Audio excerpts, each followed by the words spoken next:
Tako da pozdravljeni, dobrodošli v imenu pisarne Evropskega parlamenta v Sloveniji na prvem pogovoru kampanje Skupaj smo EU z evropskimi poslanci. Tiste, ki še mogoče ne poznate kampanje, to kampanjo Skupaj smo EU je zagnal Evropski parlament pred časom že zaradi tega, da bi spodbudil razpravo o zaveščanju Evropske unije, o evropskih temah in predvsem politično aktivnost preko tega, aktivno državljanstvo, recimo temu.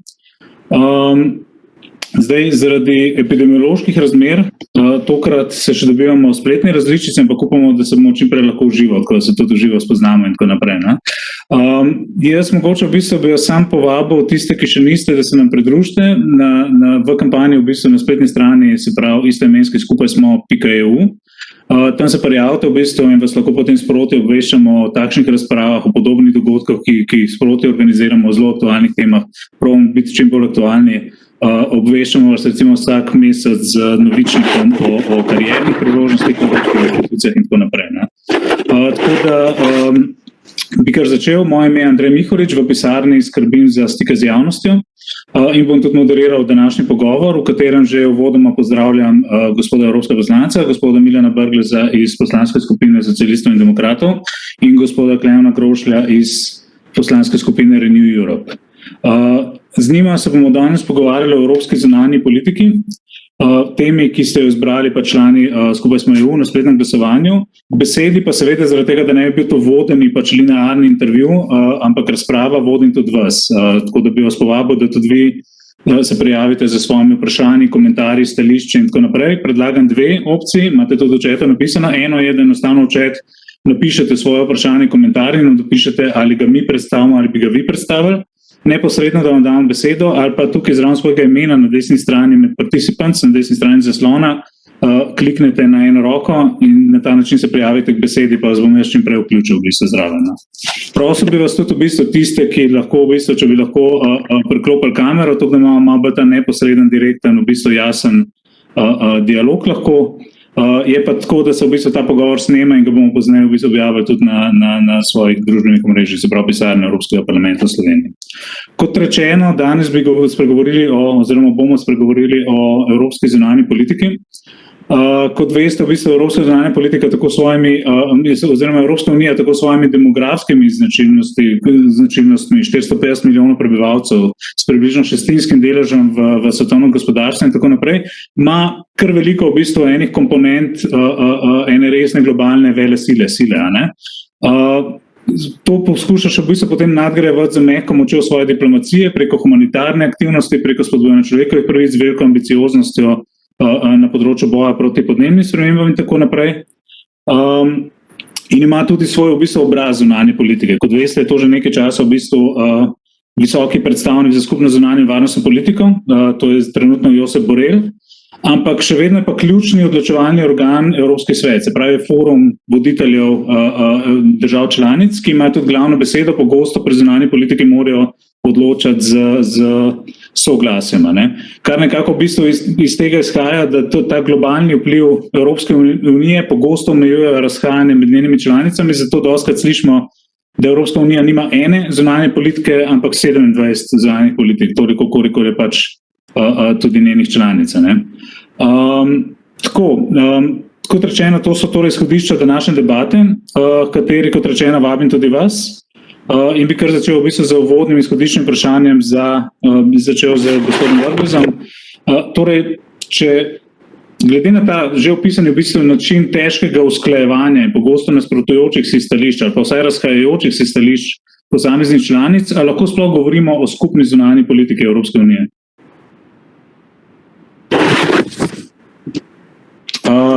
Odmutati se morate sam, gospod. Lahko govorimo kvečjemu o procesu skupne zunanje politike. To bi se upal reči, a se bo pač ta proces izšel pri kakšni odločitvi, je pa za drugo vprašanje. Torej, zadeva operacionalno teče na nekaterih nivojih, usklajevanja so, tako da ne moreš reči, da ni ničesar, tudi tista mehka moč, ampak tista mehka moč ni toliko odvisna od diplomatskega aparata, se pa skozi diplomatski aparat seveda komunicira. Tudi lasten diplomatski aparat ima Evropska unija, ne skupno zunanjo službo. Ja, vse je pa v bistvu odvisno tudi od tega, kakšne osebnosti ima na posameznih mestih, tako bi rekel. In torej mislim, da vsekakor še ni izpolnila vseh zmožnosti, ki jih ima znotraj sedanje organizacijske strukture. Drugače pa res interesi so zelo, zelo, zelo različni in samo tukaj bom pohvalil Borela, pa najverjetneje nikjer drugje, ko je opisal, v čem je velik problem. Da so nekateri ključni akterji pač v stališča posameznih držav, zdaj članic Evropske unije, odigrali popolnoma drugačno vlogo. Za Poljake so recimo Združene države vedno in povsod osvoboditelji.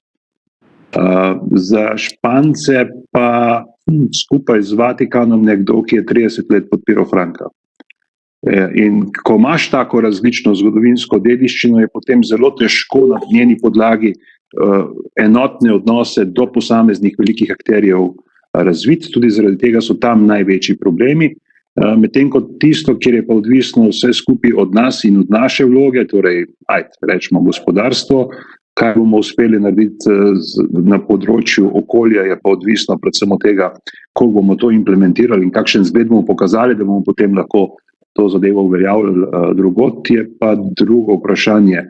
Kar se pa tiče mehke moči na področju človekovih pravic, imamo pa dovolj problemov sami sabo in se mi ta zadeva zdi malo hipokritična, kadar se veliko pogovarjamo o tem, kako zagotavljamo človekove pravice skozi diplomacijo EU, ker imamo dovolj nalog doma in se jih običajno ne lotevamo znotraj svojih držav članic Evropske unije.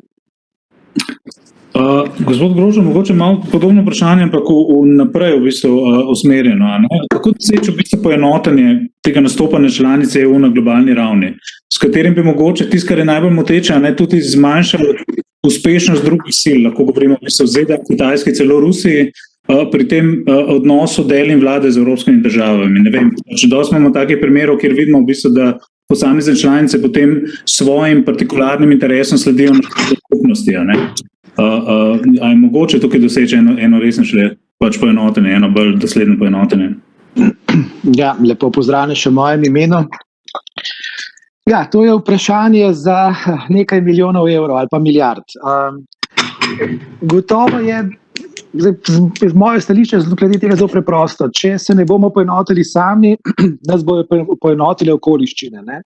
Zdaj, temeljna dilema, ki ostaja znotraj Evropske unije med državami članicami, je pravzaprav na eni strani imamo, bom rekel, medsebojno neko raven nezaupanja, ki še vedno obstaja, predvsem v odnosih, ker recimo mi moramo gledati nekatere države članice, tako kot je kolega Brglez zelo dobro opozoril, tudi druge so posebnosti, recimo, Balti gotovo imajo določene zadržke do Francije, do Nemčije, vedno se bojijo tega francosko-nemško, rečemo ruskega trikotnika, čas pred Prvo svetovno vojno je bil tak, kjer so te vele sile igrale pomembno vlogo, pa ta koncert velikih evropskih sil in tako naprej. In seveda vidijo rešitev v ameriški vojaški prisotnosti v Evropi. In zdaj tukaj tisto ključno vprašanje je pravzaprav, kako poenotiti ta evropski pogled v odnosu do, na eni strani do, bom rekel, evropske skupne zunanje in varnostne in potem v nadaljevanju obrambne politike, na eni strani, ali se tukaj lahko poenotimo. In seveda tukaj tisto, kar jaz velikrat, pa tudi kolege poudarjamo, je ta skupna strateška oziroma varnostna kultura, ki se mora v Evropi oblikovati in bo temelj tega medsebojnega zaupanja.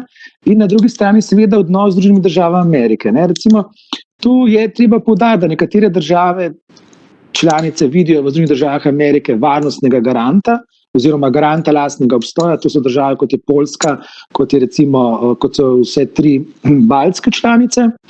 Medtem ko druge države, recimo Francija, vidijo v ameriški prisotnosti neke vrste oviro k oblikovanju tega evropskega obrambnega, potem posledično varnostnega in tudi skupne zunanje politike. Torej, tu so te imperativi, ki jih moramo te okoliščine, ki jih bo Evropa morala preseči, predvsem zato, ker bom rekel, se bo treba soočiti z dejstvi. Eno od teh dejstv je, da pravzaprav ta skupna zunanja politika, evropska zunanja in varnostna politika bo postala nuja v trenutku, ko bo prišlo do nadaljnjega zaostrovanja odnosov med Združenimi državami Amerike in pa Kitajsko, ker te dve državi, po mojem mnenju, sta na poti neposrednega merjenja moči oziroma že merita moči Združene države Amerike enostavno ne bodo zmogle, da pravzaprav, delovanja, če tako rečem, na dveh kontinentih, in to je že leta 2009 predsednik Obama zelo jasno povedal, naš fokus se seli proti Kitajski. Kitajska postaja največje gospodarstvo sveta, postaja prva ekonomska sila sveta, postaja tudi vojaška sila sveta, in če bodo Američani šli v neko konfrontacijo z njo, seveda, potem bo zmanjkalo moči za Evropo. Zdaj tukaj se lahko zgodi, da na koncu, kljub temu, da bomo stavili samo na eno karto, bi bilo bistveno bolje, da začnemo graditi to svojo skupno zunanjo in varnostno politiko, ki bo recimo neka dodatna karta v odnosih z nekaterimi državami. Tukaj predvsem v tem trenutku izstopa Rusija, kjer vidimo, da se razmere pravzaprav, in tukaj bo treba narediti redefinicijo odnosov, ker počasi gremo v neko slepo ulico, ki, bom rekel, da mene pretirano ne navdaja z nekim velikim optimizmom, in tukaj bo potrebno tudi neko skupno evropsko stališče, ki pa bo težko oblikovati. Če imaš našega soseda Viktorja, ki je osebni prijatelj z Vladimirjem, potem imamo zgodbe z raznimi Erdogani. Tukaj bo pač evropske države morale malce premisliti, kaj je pravzaprav tisto ključno, kar nas povezuje. In zato tudi ta vprašanja, ki se mogoče v Sloveniji hočejo narediti malce trivialna, pa so vezane recimo na vladavino prava, niso tako nepomembna. To vprašanje teh skupnih vrednot so vendarle nimajo samo to, rečemo temu, pravno-politično dimenzijo, pa imajo tudi potem naprej lahko še kakšne druge dimenzije. Zato je razprava o tem tudi v tem kontekstu zelo pomembna. Tukaj mogoče nadaljeval, gospod Brglez, če smo že omenjali, nekaj pa sigurno je takih točk, na katerih se lahko evropske zunanje politike pohvalijo. Katere so te točke, katere bi vi recimo izpostavili, da v globalu že dosega svoje cilje, oziroma več kot druge sile? Tisto klasično področje je vedno bila razvojna pomoč, humanitarne zadeve, torej tisto, kjer je, kadar so kakšne krize, to zelo pomembna stvar. Upam, da se bo razvila v podobno smer tudi na okoljskem področju. Skeptičen sem, kot sem prej rekel, da bi kaj takega lahko igrala, dokler ne uredi zadeve pri sebi, tudi na področju človekovih pravic, čeprav tam tudi v parlamentu se kar veliko stvari dogaja, dobesedno postopki so ponarejeni, da se vedno zanimamo za nujne zadeve po svetu glede človekovih pravic. In tako da vse to zgleda te bolj mehke zadeve, tisto, kjer lahko pritegne še dodatno ali pa dodatno moč, pa seveda uporaba ekonomije oziroma trga, mednarodne trgovine, ker je pač ta neposredna pristojnost samih evropskih institucij in se na to države pravzaprav predale izvrševanje dela svojih suverenih pravic, če uporabim dikcijo iz slovenske ustave. Tako da recimo, da tukaj so, ta glavni vzvod se še vedno računa je na koncu trgovina, poleg teh mehkih dejavnikov, ki so pomembni, so pomembni, ki pa v bistvu kvečemo delujejo na daljši rok. Ne morajo delovati v vsakem trenutku, ne morajo delovati na krajši rok, kar je bila potrebna uporaba tudi mogoče kakšnega močnejšega sredstva. Tega pa preprosto ni možno na tak način uporabiti. Ampak če govorimo o mehki moči, če smo zdaj že omenili, zdaj nalaž mogoče malo provokativno vprašanje, ampak Evropejci se pogosto ponašamo pač z njo, ampak je to v današnji globalni real politiki, a je to dejanska strateška prednost ali bolj naivnost? Ker dostakrat slišimo tudi te interpretacije, da smo tukaj v bistvu mogoče Evropejci malo bolj naivni, pa da morali malo bolj večkrat bolj real politično, recimo, če tako rečem. Je to vprašanje zame? Lahko za oba. Ok. Ne bom rekel, da skakor ta mehka moč deluje kvečemu na daljši čas, v smislu privlačnosti modela. Ta privlačnost je privedla do tega, da so tudi za migracije v bistvu Evropa strašno privlačna. Zdaj, ali smo hoteli takšne konsekvence ali nismo hoteli takšne konsekvence, je drugo vprašanje. Ampak obstaja nek model, ki se ga najverjetneje splača braniti. Ko pa prideš do obrambe, pa mehka moč ni ravno neka aktivna zadeva. Če braniš svoj socialni model, ki ga boš mogel preoblikovati zaradi okoljskih zadev, ampak vsekakor, če braniš model demokracije, če braniš model relativne vladavine človekovih pravic, potem boš za to potreboval v bistvu tudi neko zunanjo politiko, ker je pa zaradi te neusklajenosti, ki smo jo prej povedali, in ker se je zadeva na koncu v domeni držav, včasih možno doživeti tudi kakšen protokolarni ali pa drugačen fiasko. Če seveda diplomacija kot taka in vsi organi niso absolutno pripravljeni nanj. In enkrat in drugič, ko se je zgodilo, bi bilo možno drugače odreagirati. Ampak pač niso worst case scenarijev pogledali, niso razumeli, da se ukvarjajo z državami, ki si lahko to privoščijo, pa še kakšna manjša bi si to privoščila, neodvisno od najverjetneje lahko bi presenetila na ta način. In če, bom rekel, obrtniško zadeva ni izpeljana do konca, tako kot bi morala biti, potem tudi tisto, kar imaš na voljo za malo težjo diplomacijo, torej ko se naši predstavniki pogovarjajo z predstavniki drugih držav v imenu celotne Evropske unije, včasih zadeva ne izpade tako, kot bi morala in tako, da bi bili na nek način ponosni na nje. Gospod Grošelj, bi lahko še vas prosil komentar? Ja, mehka moč. Ali moč? Ja, gledajte, mehka moč ima svoje, bom rekel, privlačnostne elemente. En je bil omenjen, to se tudi odraža v migracijah. Zdaj, mehka moč v evropskem kontekstu je bilo v bistvu vprašanje, ali pravzaprav nam ostane še kaj drugega kot mehka in pa gospodarska moč. Ta gospodarska moč, ki jo imamo, ta skupni notranji trg je pravzaprav, če pogledamo v odnosi z drugimi državami, pravzaprav jedrska opcija. Ne?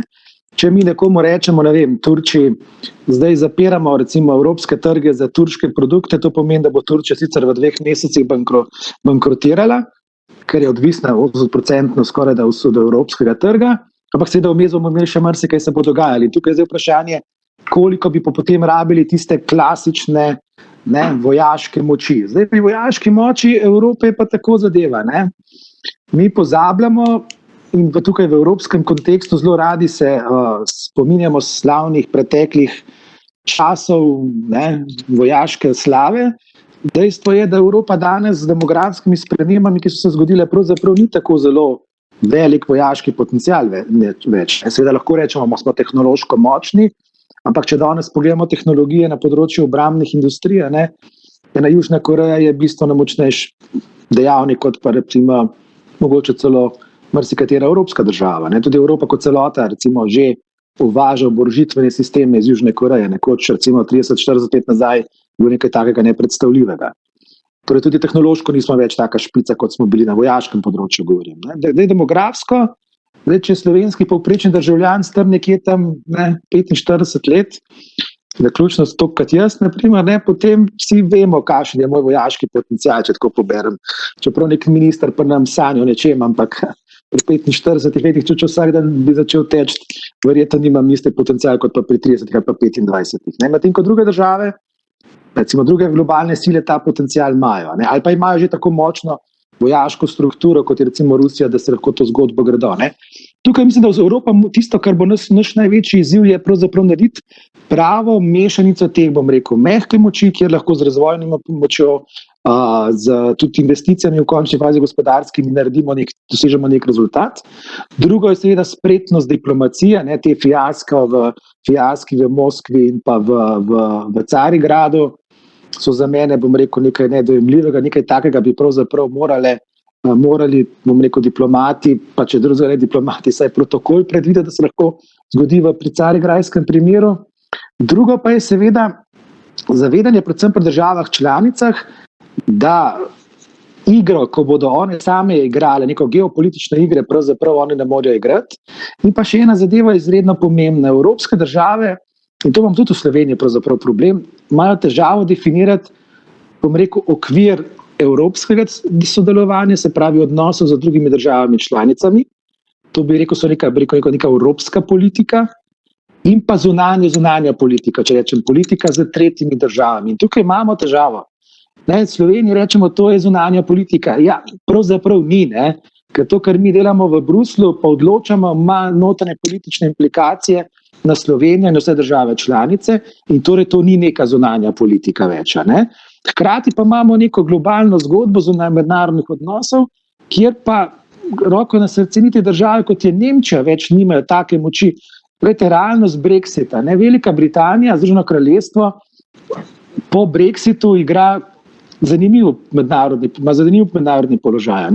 Veliko tega ima na podlagi stare slave, se pravi stalno članstvo v varnosti Svetu Združenih narodov, ampak v pogajanjih z drugimi državami bomo videli, ampak zdaj zaenkrat ne kaže nekaj pretresljivo, da bo neka naredila spet da bo neko svojo imperialno moč lahko uveljavljala v odnosih, recimo z državami, kot so, Kitajska, tudi Indija, recimo odnosi, evropsko-indijski odnosi so tako dober lakmusov papir, popolnoma sprememba, drugačni odnosi, nek drug imperativ in Združeno kraljestvo iz tega izključeno. Recimo Evropska unija, Združeno kraljestvo recimo ogromno svojih zunanje političnih ciljev uresničevalo ravno skozi svoje članstvo v Evropski uniji, zdaj, ko niso več člani, tega ne morejo več uresničevati. In to je zdaj jasno, v odnosu recimo z Indijo, kot recimo neko drugo ali pa tretjo najmočnejšo potencialno ali pa prihajajočo globalno silo. Tako da tukaj je ta ključni izziv, kako države članice razumejo ta evropski odnos, te evropske odnose in tukaj mora to temeljiti na nekem zaupanju, na skupnih vrednotah, na solidarnosti, na skupnem delovanju, skupnem razumevanju prostora in časa, v katerem smo, in pa da zunanjo politiko, kjer je treba razumeti, da, poglejte, Kitajska ima 1,3 milijarde prebivalcev, še nekaj 100 milijonov je neregistriranih, neobstoječih, se pravi, ki jih nikjer ni, pa so. In razmerja so jasna. In ko bo Kitajska dejansko postala še bolj agresivna, kot je že zdaj, ne bo samo, te uspešne gospodarstva Evrope samo izrivala iz nekih trgov, ampak bo začela tudi neposreden pritisk, pa pravzaprav moram reči, tega pritiska smo že deležni, recimo samo pogledajte primer Črne Gore, kar se ji dogaja, država lahko z junijem letos bankrotira in postane svoje vrstne, pa bo verjetno se Miran z mano ne bo strinjal, ampak zaradi finančne odvisnosti lahko postane kitajska kolonija praktično. In to recimo je varovalka, ki se recimo članice Evropske unije naj ne bi zgodila, čeprav pa bom spet ga omenil, ker mi gre res, da vam zelo rad, v negativnem smislu, Viktorja, če bo zgradil tisto železnico, bo na dobri poti, da bo še on postal kakšna kolonija. Omenil se to, dejstvo, ki ga se pogosto izpostavlja, da evropske države v bistvu samo skupaj smo neki resen player v bistvu na globalnem, v sodobnem svetu, v bistvu medtem, ker razdrobljene smo prepuščene v bistvu odločanju drugih. Če zdaj pogledamo v bistvu te odnose med samimi šahovskimi figurami, da tako rečemo, poglejmo najprej ta najmočnejše, čezatlantske odnose. Za prihodom Joea Bidena se je veliko govorilo na obeh stranih Atlantika o toplitvi čezatlantskih odnosov in tako naprej. Ampak zraven se vedno pojavlja vprašanje, ali so strateški cilji ZDA in Evropske unije sploh še usklajeni oziroma do katere mere. Kako vztrajna bo, po vašem mnenju, gospod Brglez, Trumpova dediščina tega ameriškega soliranja zadnjih 4 let?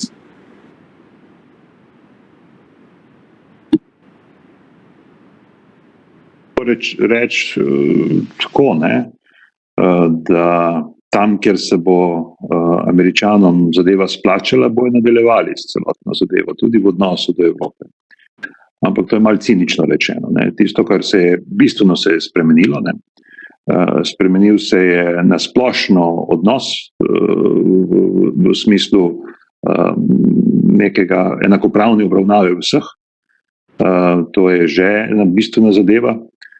Lahko se ne strinjajo z vsemi članicami, recimo še zlasti ne z Nemčijo in z drugim tokom, recimo, to je mogoče ena taka največja zadeva. Važno je, da zopet sodelujejo z nami na okoljskem področju. Važno je, da obstaja potencial, da se vrnejo, bom rekel, v procese razoroževanja na eni strani, na drugi strani tudi v iranski dogovor o iranskem jedrskem programu. Torej, obstaja več teh elementov, ki vsi napotevajo na to, da bi zadeva znala približno znotraj predtrumpovske realnosti delovati. Ali bo v celoti ali ne, je zdaj drugo vprašanje. Zdaj, v odnosu do Kitajske so vsekakor bolj ranljivem položaju, kot so bili.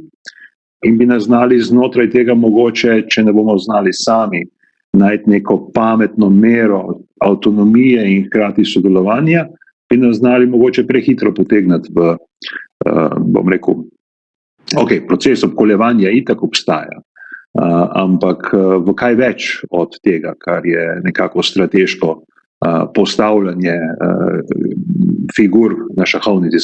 Tam ne igramo več šaha, ne igramo go. Tam so Kitajci precej boljši, kot si mi mislimo. Ja, če lahko še malo. Ja, gledajte, zdaj treba je gledati na ameriške in evropske odnose malce skozi zgodovinsko perspektivo, malo pa skozi trenutno stanje.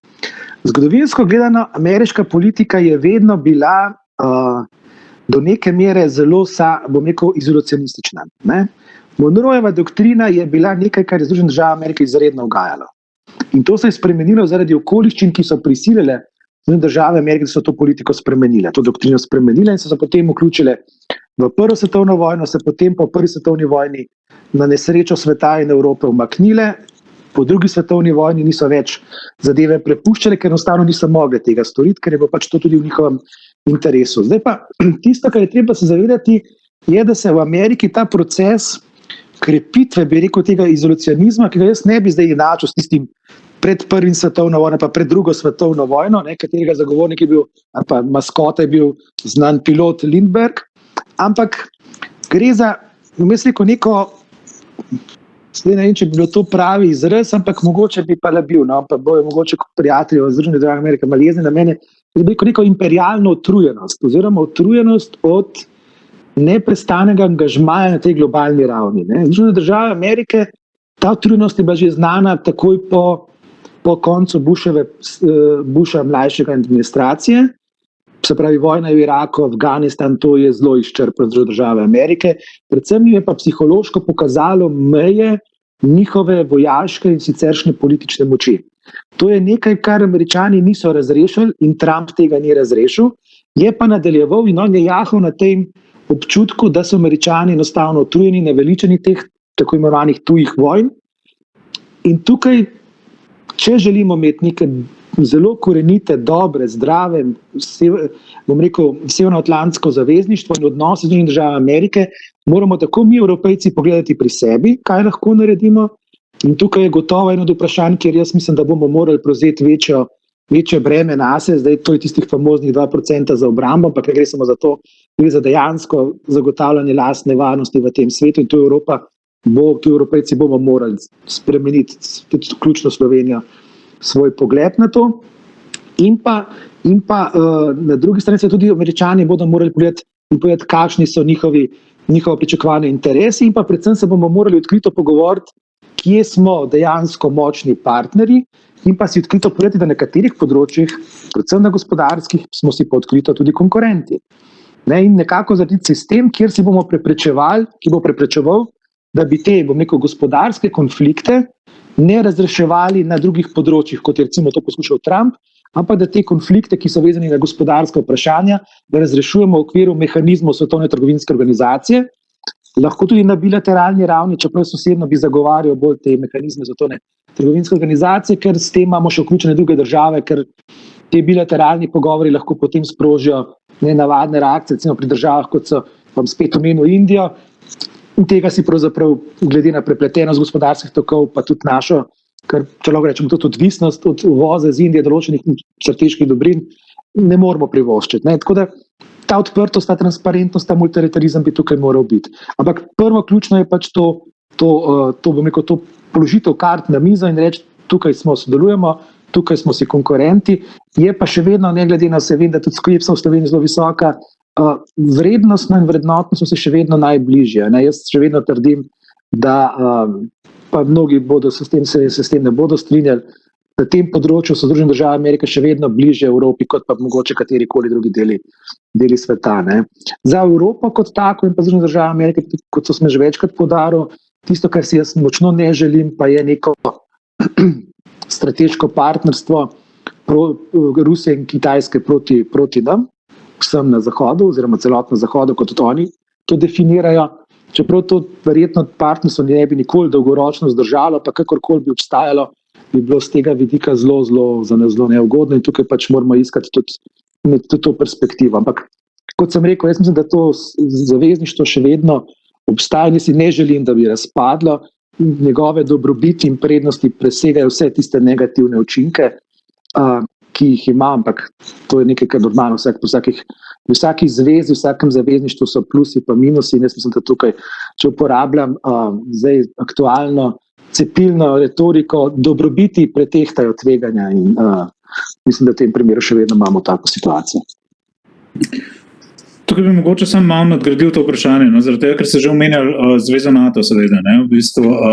Mogoče za oba dva, v bistvu, ali NATO še ustreza varnostnim potrebam Evrope, ali se bi morala ta bolj osamosvojiti? Govorili ste o tem, da bi morala pač dvigati ta procenta, ne, obramnih izdatkov na 2% zahtevana, ampak zraven v bistvu bi mogoče dodal vprašanje, je tukaj v bistvu potrebno tudi organizacijsko v bistvu mogoče malo večjo osamosvojitev Evrope, ali je treba razvijati v bistvu ta koncept naprej v take obliki, kot je?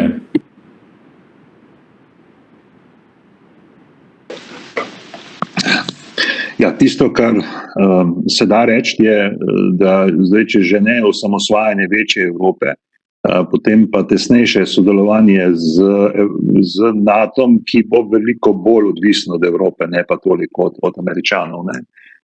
Ne bodo igrali tega sistema. Tukaj se pa mogoče neka kontinuiteta z prejšnjim poudarjanjem tega, da freeriderstvo ne bo dovoljeno ali pa ne bo zaželjeno, to se pa zna pojaviti tudi z ameriškega vidika, ampak seveda na veliko bolj ljuden, diplomatski način, ne na ta način, da bi te nekdo dobesedno vklofutal na javni sceni ali karkoli podobnega. Torej, veliko bolj v rokavicah, ampak neka težnja z te strani normalno. Zdaj, če Američani niso več v situaciji, da se igrajo na dveh frontah, torej ne morajo proti Kitajski in hkrati biti toliko prisotni v Evropi, torej tukaj ni druge, kot da sam nekatere zadeve urediš. Urediš jih pa lahko vojaško. In druga možnost, ki ste jo prej nakazali v prejšnjem vprašanju, je s tem, da se to povezovanje med Kitajsko in Rusko federacijo ne zgodi. Tudi tukaj lahko razmišlja samo na dolgi rok, na kratek rok so v bistvu države gledajo na Rusko federacijo toliko z različnih vidikov, pa tudi v bistvu tako na objektivni način je zelo težko sodelovati s takšnim režimom, razen nekaterih zelo specifičnih področjih, ki so recimo v interesu tudi celotne Evrope. Se pa ne nahajajo, dajmo reči, geopolitično znotraj evropskih meja. Biti zelo natančni, kako se dajo te zadeve nekako definirati. In še en vidik, mogoče, ki je bil v prejšnji razpravi mal izpuščen, zelo, zelo pomembno, saj kako jaz gledam na to zadevo je, da Američani zopet začnejo spoštovati mednarodno pravo. Ker to je zahajajoča velesila. In če bo zahajajoča velesila imela preveč izjem iz mednarodnega prava, bojo isti status zahtevali Kitajci. Kitajci se enkrat igrajo po pravilih igre, ki smo jih dopustili tudi na Zahodu. Ja, lahko rečeš, da jih zlorabljajo ali pa jih speljajo do konca, ampak ne moreš pa reči, da grejo pa neposredno kršenje razen parkrat. Ampak dobro, to veliko manjkrat kot pravzaprav izjemna vloga Američanov nad mednarodnim pravom. Glede tega me potem seveda tudi ta ruski pogled, ko se postavlja nad mednarodno pravo, tudi potencialno celo bolj skrbi kot nekatere druge stvari. Ker v svetu, ki je pravno nekako urejen, ker se nekako pravila spoštujejo, bi imela Evropa vedno večjo težo kot v svetu, kjer temu ni tako. Pa velja za Evropo kot celoto in tudi velja za Slovenijo kot sestavni del Evrope. No, jaz bom rekel, v pretežni meri delim to stališče glede izjem, ampak tudi Kitajska gre zelo pogumno po poti izjem. Južno-Kitajsko morje, razsodbe glede Sparkli, otočja in tako naprej. Tudi druga vprašanja so tukaj, ki jih pač Kitajska kar uspešno ignorira in hoče nek poseben status, da ne govorimo o Rusiji, in pa vprašanje, kot se zdaj odpira Krim pa tako naprej. Ampak zdaj tisto, kar jaz mednarodno pravo, to je dejansko, tukaj se z Milanom popolnoma strinjam, več, ko bodo načela in pravila mednarodnega prava veljala, bolje bo za Evropsko unijo, ker v bistvu Evropska unija temelji na mednarodnem pravu. Saj pravzaprav je to v naših rekel, v genotipu Evropske unije je mednarodno pravo. Ne. Z tega vidika smo mi življenjsko zainteresirani za to. Je pa dejstvo, ne, treba tudi to priznati, da to nas je opozoril Putin in nas neprestano opozarja, je pa to svet, v katerem še vedno govorimo o vojaški moči. Ne. In zdaj mi smo želimo aktualno situacijo, sem malce aktualen. Ne, poglej, tudi vidim iz medijskih poročil, nekako niti ne znamo oceniti, kaj se dogaja. Recimo, ne. In čeprav, ne, recimo, zdaj Rusija premaknila, če zdaj bomo uporabili dve armadi in pa 3 divizije premaknila na meje Ukrajine, ne. Jaz vem, da večina prebivalcev Slovenije in Evrope se sploh ne predstavlja, kaj to pomeni, ne, z vidika neke vojaške grožnje. Ne. Zato, in potem, ko v tem kontekstu začne se ta diplomacija, ta šah diplomatski med NATO-om in potem med Evropsko unijo, Rusijo in Združenimi državami Amerike, ne razumemo konteksta, to gre dejansko za kredibilno vojaško silo, to govorimo o nekaj 100,000, 150,000 vojakov, ki so se znašli na mejah Ukrajine in dejansko predstavljajo neposredno grožnje. In to je tisto, ko govorimo, da so tanki na nekogaršnji meji. Ne. In zdaj, ko govorimo o NATO, ne, NATO kot tak ima tudi svoje izzive. En izmed izzivov gotovo je Turčija.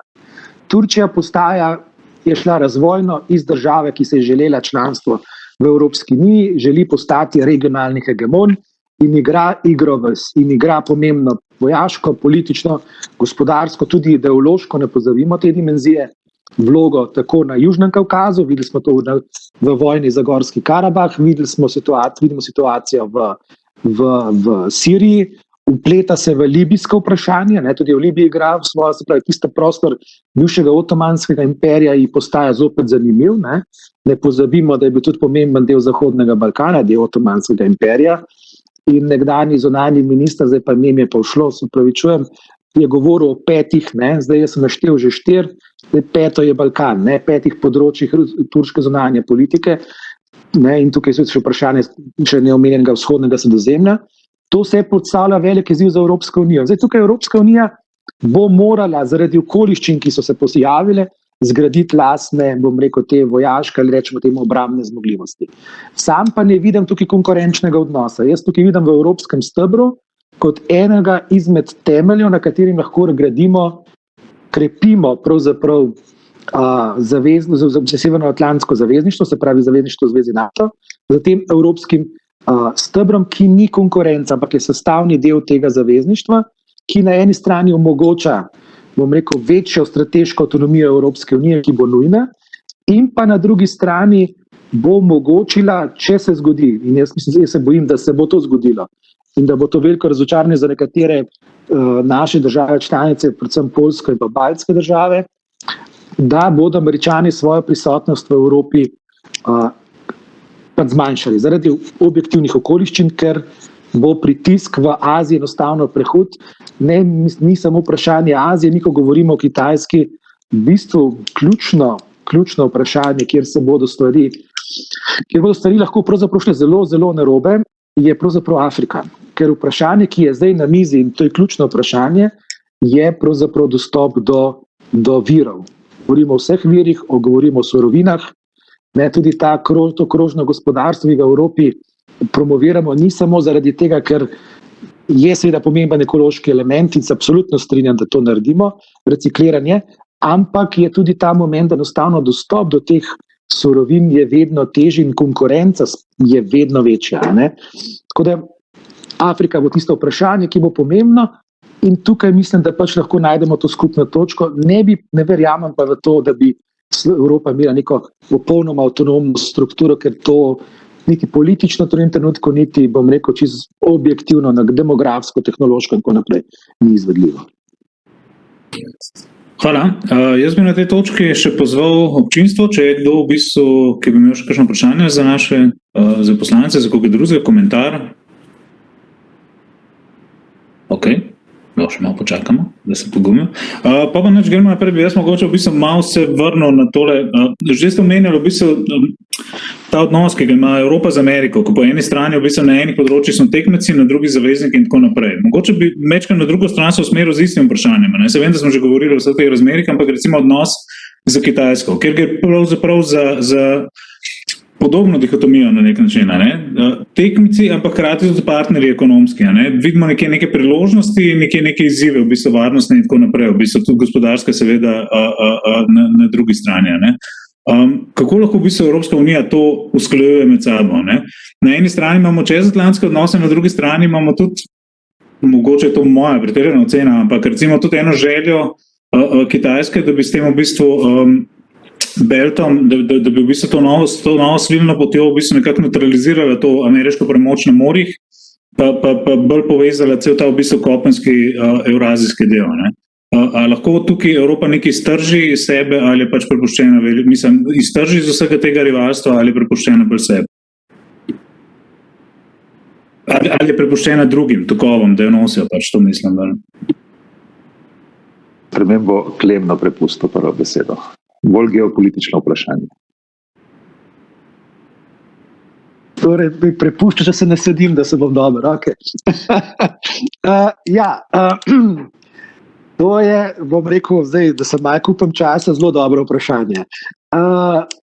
Glejte, zdaj Kitajska, tisto, kar moramo mi v kontekstu Kitajske gledati, je predvsem to, da kitajski interesi, to omenjena svilena pot, ni v smislu nekega uravnoteženja odnosov oziroma moči Združenih držav Amerike, ampak gre za uveljavljanje kitajskega koncepta razvoja. Oni s to potjo predvsem trasirajo svoj dostop do ključnih surovin, ker ta pot dejansko poteka po Srednji Aziji, s tem si hoče zagotoviti kopenski dostop do evropskih trgov in pa hkrati dostop v Afriko in do afriških virov. Mi moramo vedeti, da imamo globalno gledano 3 ključna industrijska oziroma ključna območja, kjer se nahajajo, bom rekel, ključne surovine. Torej, tu imamo Afriko, imamo Južno Ameriko določene surovine, predvsem je tu recimo Bolivija pomembna, z vidika sodobne elektronke, in pa Sibirija. Vzhodna Sibirija, ruski pregovor pravi, da ko je Bog delil bogatstva, je šel na Sibirijo, ga je zazebljal v roke in je stresel malce več kot drugje. In to so njihovi cilje. Zdaj, Kitajska seveda v Sibiriji in v Rusiji vidi predvsem energetski vir, tukaj je pomemben plin.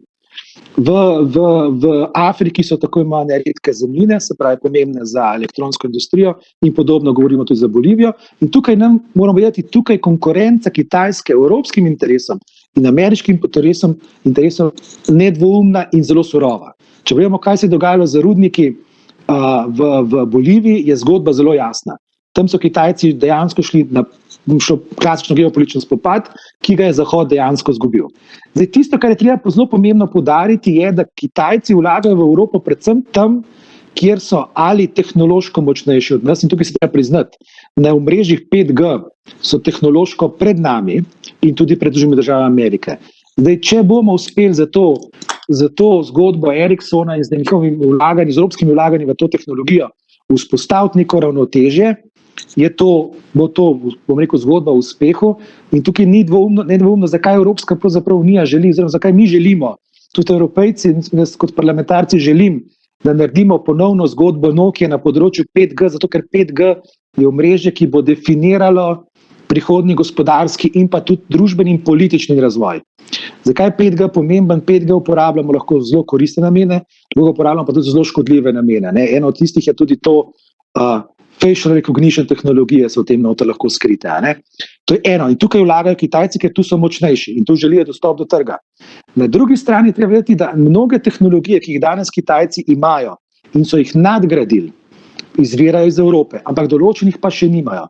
In predvsem na področju umetne inteligence tu se kaže, da je Evropa v bistvu presenetljiva. To je zelo težko sprejeti, nam včasih smo zelo daleč. Očitno smo bistveno dlje, kot so Kitajci. Ne vemo točno, kako je z Američani, ampak domnevamo lahko, da smo relativno primerljivi.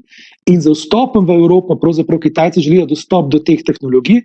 In tu pa že države članice, recimo Nemčija, predvsem tudi Francija, tudi nekatere druge, že izvajajo te omejitvene ukrepe, s katerimi želijo preprečiti dostop do teh občutljivih tehnologij, predvsem na področju umetne inteligence. Tu se kaže, da Kitajska nima tistega uspeha, kot ga je pač načrtovala, kot če pa gledamo recimo njihov nov 5-letni načrt, je pa ravno umetna inteligenca tista prebojna tehnologija, ki pravzaprav je globalna prebojna tehnologija, na kateri bo treba delati. In seveda tukaj pa imamo zdaj ta ideološki moment, ne, tistega se jaz v odnosih s Kitajsko bojim.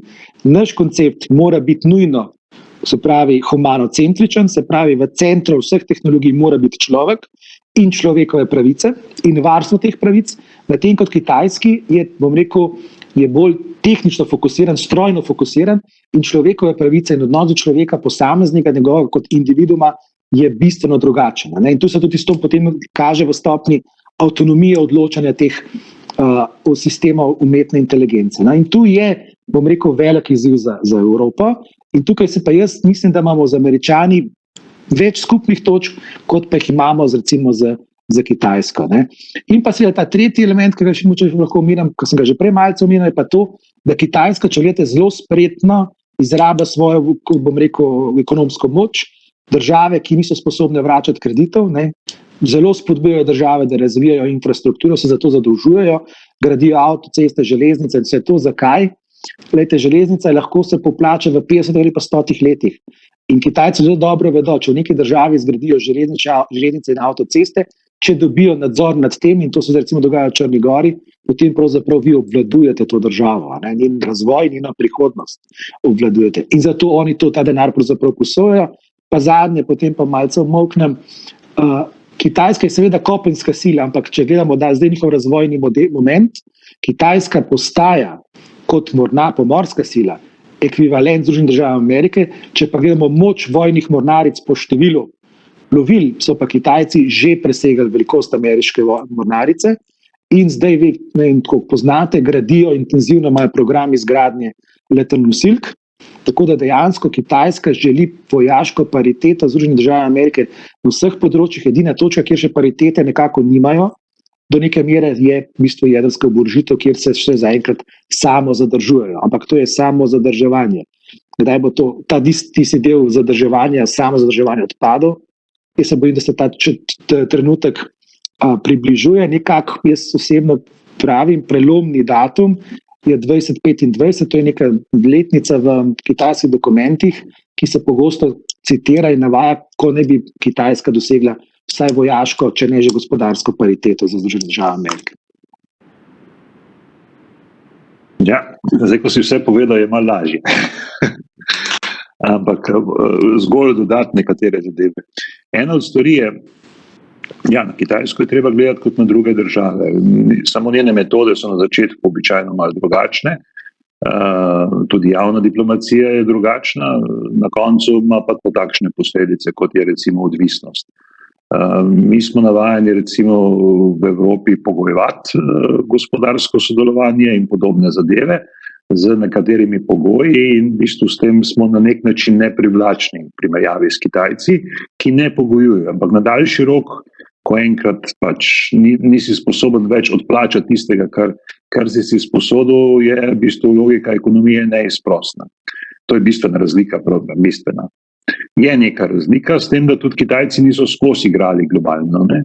Še 20 let nazaj niti približno niso igrali globalno, kvečemu so skušali pariteto v svojem regionalnem prostoru vzpostaviti in so zahtevali neko spoštovanje z druge strani. Torej, pričakovali so spoštovanje tudi z strani Združenih držav. Zdaj se počasi meče rokavice stran in v bistvu na kakšen način se naj bi vodila celotna bitka za prihodnost, je zdaj drugo vprašanje. Tisto, kar bi človek nekako lahko rekel, ne, je pa, da je njihovo razumevanje v dveh vidikih različno. Prvič, ogromno stavijo na odnose, grajenje odnosov na malo drugačen način. Pri nas so zadeve veliko bolj hipne, lahko se spreminjajo znotraj odnosov. Tam znotraj kitajskih odnosov z svetom se stvari ne spreminjajo na takšen način. In tudi v bistvu vem, da pred vsakimi investicijami si ti mogel dolgo časa gledati odnose. Razen tam, kjer imajo oni neposredni interes. In kot si prej lepo povedal, v bistvu, ne, tam, kjer so močnejši, normalno, da imajo interes biti zraven oziroma priti tudi do tistih tehnologij, ki jih mogoče niso uspeli tako razviti. Čeprav so pač prvi štartali na tej poti in so ogromno vložili tistega javnega denarja, kjer šele zdaj mogoče v pandemiji vidimo, kako pomembno je vlagati v to, če hočeš pospešiti celotni razvoj. Tako da jaz bi tudi tisto, kar ali Zahod, ali pa tudi mi, ali pa Amerika trdi, da dela v svoji diplomaciji po razvojni pomoči, bil do tega približno enako skeptičen kot do tega, kako smo skeptični do tega velikega javno diplomatskega projekta, ki se ga med ostalim gre tudi Kitajska. Približno enako vredno je. Vse posod gre za to, da se ustvarja ali pa se poskuša ustvarjati ali pa podrejati druga ozemlja, seveda na druge načine, ne več na tisti klasičen način, da bomo pa nekaj usvojili, ampak na ta način, da se zadeva prek ekonomije šlasti obvladuje. V taki vojni smo na eni strani, to si je treba priznati, in od tod ven naprej izpeljevati konsekvence. Mislim, da so omejitve, ki jih mi poznamo, lahko še večje in bi morale biti tudi v zunanjih odnosih vezane na človekove pravice, na okolje, na vse tisto, kar je človeštvu skupnega. Smem samo eno stvar dodati. Se strinjam, edina, kar tukaj pa je razlika, tudi je Milan že nakazal. Jaz še vedno verjamem, da mora evropska zunanja politika temeljiti. Seveda bodo geopolitični kompromisi, jaz si želim, da jih je čim manj, ampak še vedno temeljiti na konceptu človekovih pravic. Kitajci tega nimajo. In to nas dejansko v zunanji politiki omejuje. Ampak dolgoročno je to boljša pot, kot pa ta Kitajska. Kitajci so zelo dolgo nagovarjali recimo od afriške države, da so oni ena izmed držav v razvoju in da zdaj pa oni, ker so se že malce razvili, pomagajo. Zdaj, da afriške države, demokratično deficitarne, koliko že so bile in so to seveda to igro sprejeli, ampak zdaj boleče ugotavljajo, da je ta bratska pomoč ima svojo ceno. Ne? In tukaj Evropa, mislim, da še vedno mora igrati to vlogo, da teži k tem svojim vrednotam, da jih uveljavlja v zunanji politiki.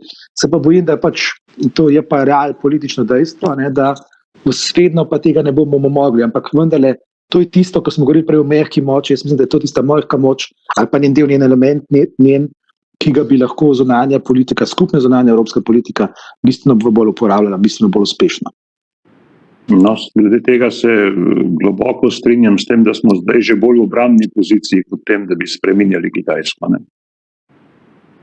Že to smo lahko srečni, če smo lahko. Jaz bi na tej točki mogoče malo ta naš globus zavrtel nazaj, da prijemo do regije, v bistvu pa bi se dotaknil malo položaja na Zahodnem Balkanu, kjer je perspektiva članstva v Evropski uniji dolgo časa igrala ključno vlogo v prizadevanjih za stabilizacijo regije.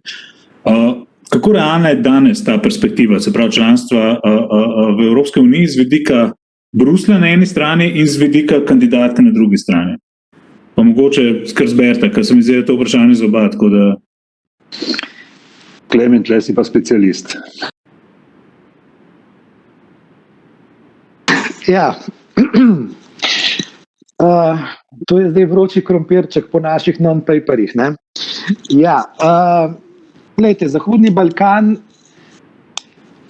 Balkan, kar se tiče Evropske unije, je na pragu. Se pravi, to je v bistvu naše, sicer ne rečemo dvorišče, to je sicer malo patetično se sliši, ampak dejansko mi v strateškem interesu celotne Evropske unije seveda je, da je Balkan stabilen in da je na Balkanu mir. Predvsem, da si ne želi Evropska unija in si ne sme želeti nihče v Evropi, vključno s predsednikom vlade Republike Slovenije, da bi šli spreminjati meje na Balkanu, ker to bomo odprli Pandorino skrinjico v najbolj surovem antično-grškem pomenu besede. Balkan je v bistvu v nekem razvojnem zastoju. Mi imamo tukaj zgodbe, ki so po svoje enotne, hkrati so pa zelo različne. Jaz se kot poročevalec v senci za 3 države, za Bosno, Črno Goro in Srbijo danes vidim predvsem eno ključno slabost zunanje politične orientacije Evrope, in sicer ta, da obravnava celotno regijo kot nekaj enovitega. Ampak to ni enovita regija. Znotraj imamo zelo različne specifične zgodbe. Ni Kosovo, ni Srbija, niti Bosna, niti Črna Gora, niti Albanija, niti Severna Makedonija. Se že naprej upravičujem za diplomatski škandal, če bom govoril samo o Makedoniji. Niso iste zgodbe. Vsaka ta država ima neko svojo specifično zgodbo in v procesu približevanja Evropski uniji je to potrebno upoštevati. Imajo pa te države tudi določene skupne značilnosti in lastnosti. Zdaj Evropska unija tukaj skozi različne procese, pa je bil ta berlinski proces, ki ga je Nemčija sprožila. Več bo teh pobud, tudi naša ta proces Brioni, predsednika države, Pahorja in tako naprej. Tisto, kar dejansko ta regija rabi, je na eni strani jasno sporočilo, da je njihova prihodnost še vedno v približevanju Evropski uniji. Pri tem tudi, bom rekel, na nekih točkah relativno trda politika in odnosov do posameznih držav. Recimo jaz vidim kot enega večjih problemov na Balkanu gotovo vprašanje Srbije.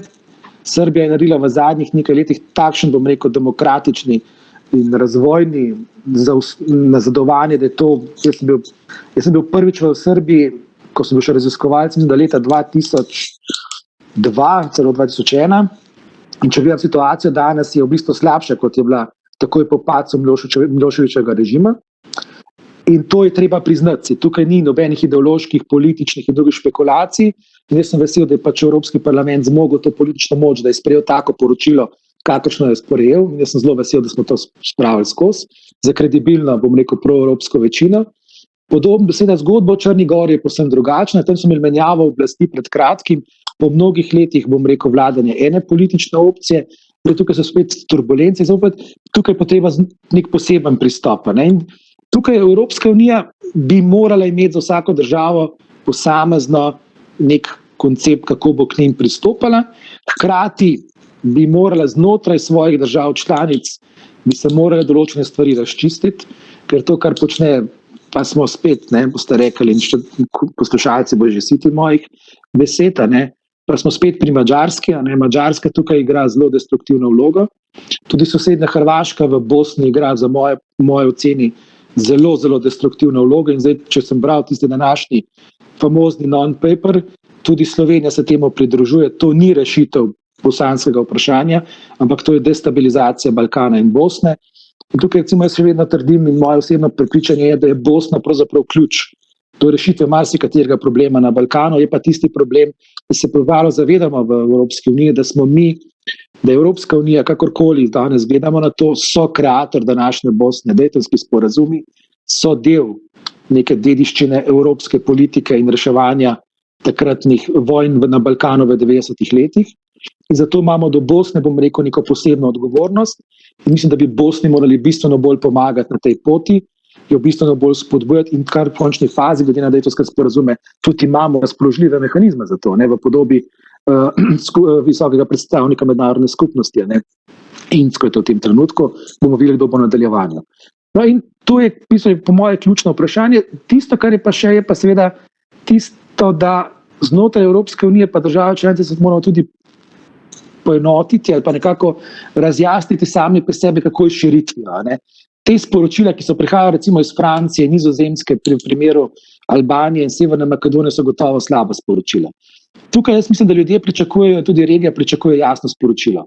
Ali jih bomo sprejeli medse in če jih bomo pod kakšnimi pogoji in če jih ne bomo zdaj takoj, potem moramo narediti jasen mehanizem, kaj bomo v tistem umestnem času ponudili.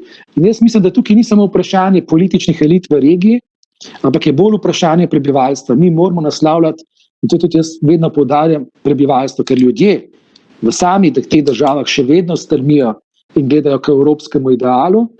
Drugo je za političnimi elitami, ki imajo takšne in drugačne računice, ampak Evropska unija tukaj bi morala kljub temu odigrati to svojo pozitivno vlogo, ker zato ima vzvode praktično. Te države so od nas odvisne na čisto človeški ravni, ogromno se ljudi, bom rekel, priseljuje iz tega prostorov, imamo to človeško linijo, potem imamo kulturne vezi, imamo gospodarske in druge vezi. Torej, tukaj je ogromno vzvodov, ki jih Evropska unija bi lahko uporabila, pa jih žal ne. Jaz dodam, ampak Normalno, da ti prepustim besedo, če si poročevalec v senci za to od teh širitev. Tisto, kar bi lahko dodal, je, da nisi naštel čisto vseh. Tisto, kar mene recimo v primeru Severne Makedonije skrbi, ker tam ima pa najdaljšo zgodovino trpljenja zaradi Evropske unije in ene članice, ki je končno uspela na tej strani narediti neko zadevo, pa je potem na eni strani doživela klofuto strani tistih držav, ki si jih omenil, še zlasti Francije, dokler nismo sprejeli nove metodologije. To je dejstvo, ampak sedaj pa doživlja podobno zadevo ali pa se poskuša podobno zadevo, podobno vlogo postavljati sama Bolgarija. Teh interesov na tem področju je relativno veliko. Druga zadeva, ki je, in tukaj ima pa Evropa sama probleme z svojim zgledom, pa da pristavim ta piskrček. Recimo, v primeru Bosne je velik del rešitve spoštovanje sodb Evropskega sodišča za človekove pravice. Velik del, to je skoraj neverjetno, kako to narediti. Ampak kako naj Evropa kredibilno to zahteva od Bosne, če pa večina držav članic Evropske unije ne spoštuje vsaj tistih politično relevantnih sodb? Mi smo ena redkih držav, ki imamo še vedno v DNK za enkrat, vsaj neko nujno potrebo, da to naredimo. Ja, v nekem času lahko se mičken zameji, ampak recimo, da smo ena od redkih držav na Zahodu, ki to počne. In če se ta track record ne bo tudi med samimi članicami izboljšal, potem bo težje postavljati te politične zahteve, ki izgledajo res malo takšne. Zdaj le jih zahtevamo, potem pa, ko enkrat prideš noter, potem ti jih pa ni treba več izpolnjevati. In ravno tle na področju človekovih pravic imamo pa to, da to zadeva ni internalizirana. Končno besedo pri takšnih stvareh ima Evropsko sodišče za človekove pravice in Svet Evrope, ki je pa precej širši. Kjer sta, recimo, kar je zanimivo, članici še vedno po dolgem času bolj pravnopravna Ruska federacija, na drugi strani Turčija. Z idejo tega, da je boljše tem imeti zraven, če hočeš karkoli vplivati na tem področju, ampak seveda tudi z dodatno idejo, da moraš pa sam pokazati še mičken naprej. Torej, spet malo tudi domače naloge. In politika širitve, saj za marsikatero od teh držav pomeni, ali pa teh sosed, pomeni v bistvu skrivanje tistega, kar ima sama, tazga, kar ne bi bilo dobro, da drugi gledamo na tem področju. Pač ena od tistih stvari, kjer se pričakuje, da ko si enkrat noter, boš to nekako izkoristil do tistih, ki bodo prišli za tabo. Ampak to je bilo samo na samem začetku evropskih integracij.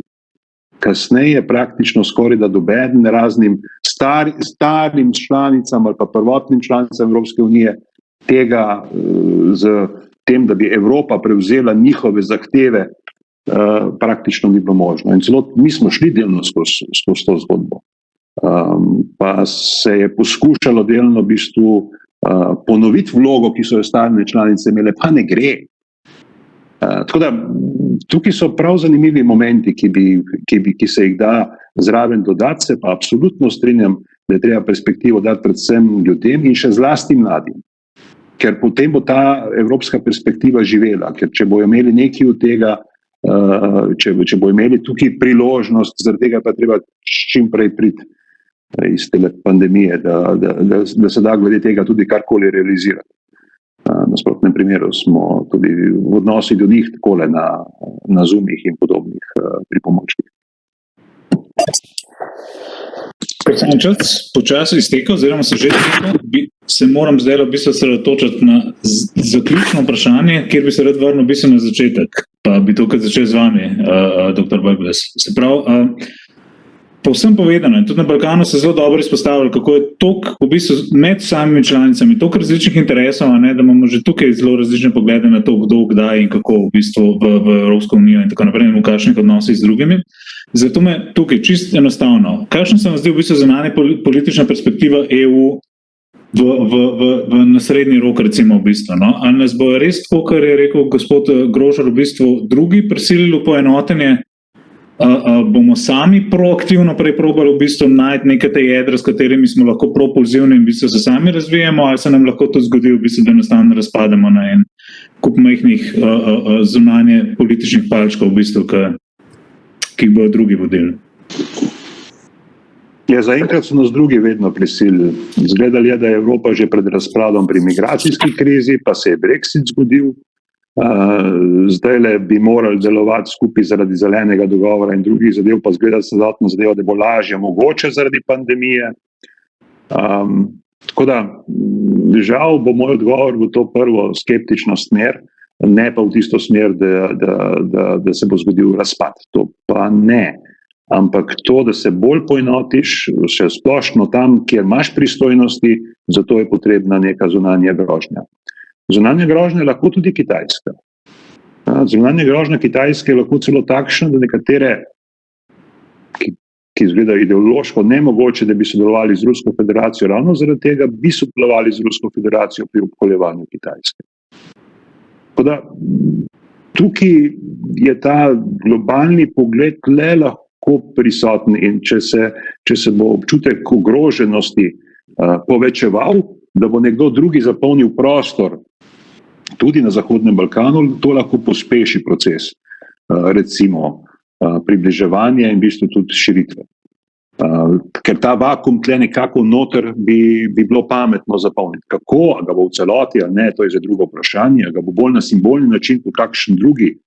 Mislim, da smo te simbolne zadeve bolj manj z vključevanjem v NATO že upravili, najverjetneje bo vse naslednje vključitve šle v obe organizaciji hkrati, če sploh. Tako da jaz bi na to stavil, da se bomo poenotili na točki vrednot zelo, zelo težko, lahko bi se poenotili na točki mogoče gospodarskega interesa. Če bi vsi dejansko imeli nekaj od tega, pa je tudi znotraj Evropske unije, so nekateri, ki se počutijo na periferiji in ne moreš reči, da to ni periferija. Ta občutek je, ampak seveda se ga potem ideološko uporabi še za kakšno drugo zadevo, kar pa ni, kar pa gre v popolnoma drugo smer. Tako da imamo dovolj nalog narediti znotraj samih sebe.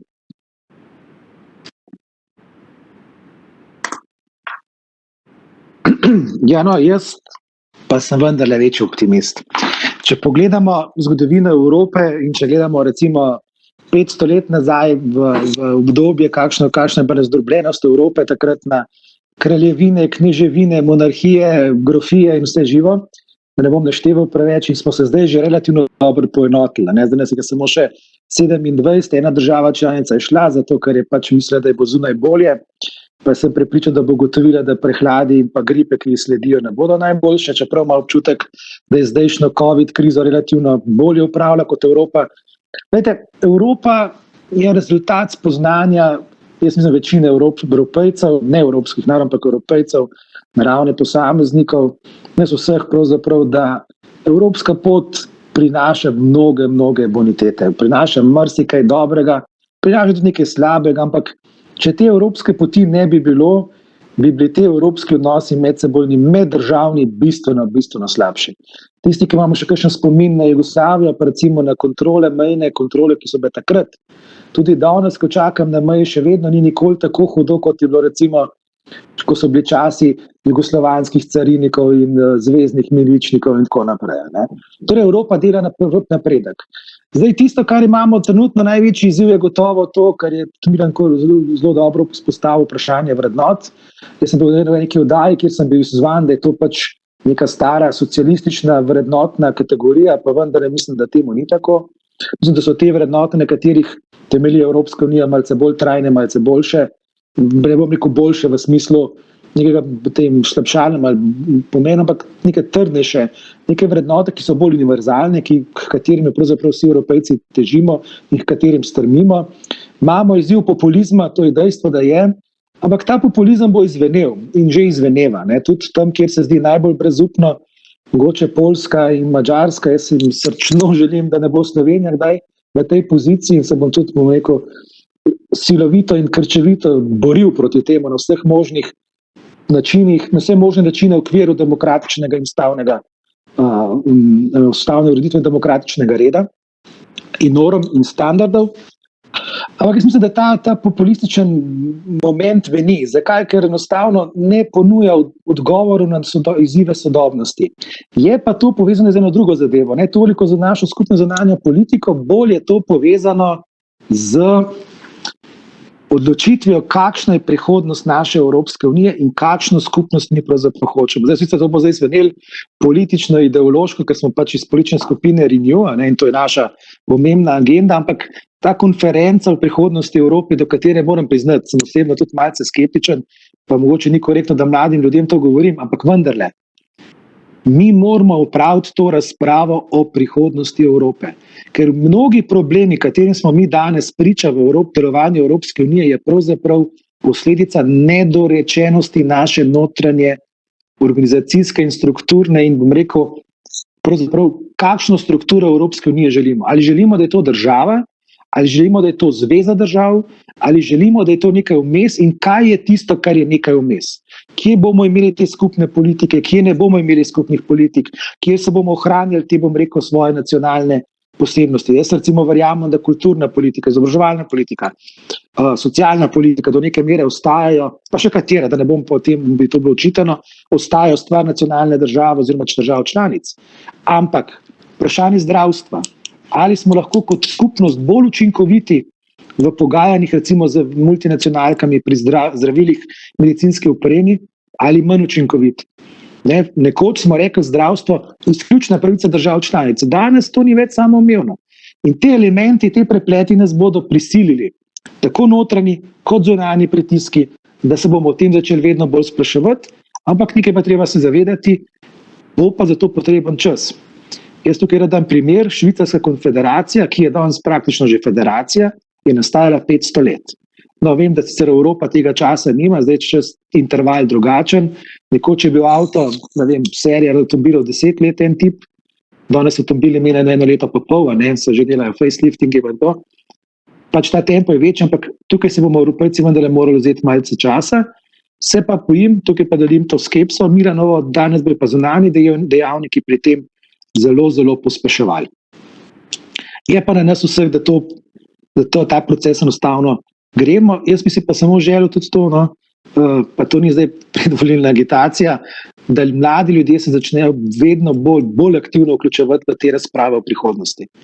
Niso samo volitve, so še druge dejavnosti, tukaj lahko poveste svoje mnenje, da izraste in to se sliši. Kljub temu, če se morda zdi, da se ne sliši, se mora slišati in v okviru te konference, ko bo začela teči, jaz upam, da bo čim prej, povejte svoje videnje Evropske unije, kakršno je.